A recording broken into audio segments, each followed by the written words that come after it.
Alright, so I believe this is going to be our epilogue now. I think this is a Chapter 7 epilogue. Chat and everything up and running on the laptop, and then we will begin.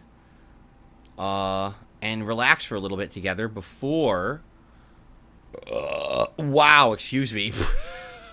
Sorry about that. And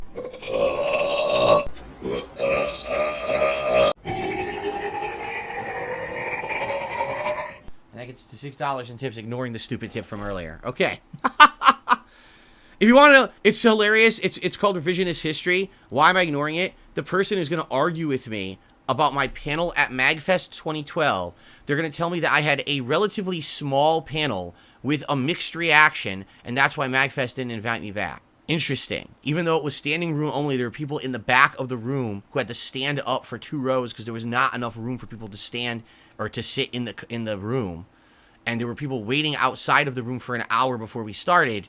That was a relatively small panel, idiot. That's why I ignored stupidity, just so you know. But it's called revisionist history. It's when people like you, everyone believes you, and everyone, likes you, and will say good things about you. And when idiots on the internet hate you, they will literally do anything they can to discredit every single positive thing you could ever say about yourself. Said, okay, you don't like me. Got it.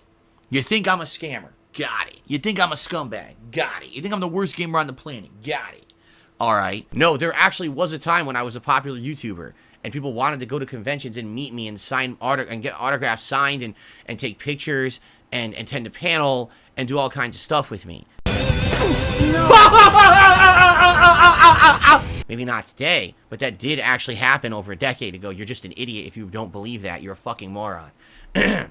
Right? Because their whole narrative is that I'm a terrible gamer, that I'm not good at anything, that I don't deserve any popularity or any kind of attention, and that, life's so unfair. All right, guys, so 2 things. Number 1, I have to blow my nose. Number 2, I have to pee. So I might as well do both. I might as well just mute the mic and run into the bathroom and blow my nose and do this. Thank you guys for hanging with me tonight. If you like the content, if you're enjoying the Spider-Man playthrough, please support it. As you guys can see, we're at $8 in tips. It would be great to get some more support tonight if you guys are enjoying. All right, I'll be right back. I'm gonna make it my new agenda to not be constantly talking and mentioning contributions. If it is slow like tonight, I'll mention it like once, but I'm not gonna sit here and talk about it all night. I just want to enjoy the game. All right, so okay, let's continue. Sure, what the fuck? But thanks to the $1 tip. No, the thing is, sadly, there is no perfect formula for streaming, alright? If I were to only play one game at a time and focus on that game, like let's say when Spider-Man 2 came out, all I played was Spider-Man 2, and I played it for a week straight. At the end of the week, we had beaten the game, right? Great, and then everyone would say, well, why didn't you play Mario? That sucks. And then guess what came out?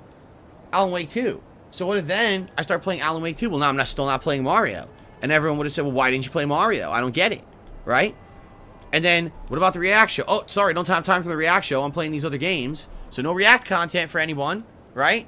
And that's what I mean, like, you can't win. It's like, I used to play every game fast, one at a time, beat them quick, pump out the content, and everyone complained, Phil, your playthroughs are too fast-paced, too meaningless, you miss all the content, you miss a lot of the side stuff, it just didn't make sense to do it that way. You got to change for the better. You got to evolve with the times. People want more in-depth playthroughs that are longer, that have more content, that showcase more of the game, and you're not doing that, and it's not fair to the game. It never happened. That's not what happened at all. But they like to spin things in a way that makes everything sound way more awful than it really was.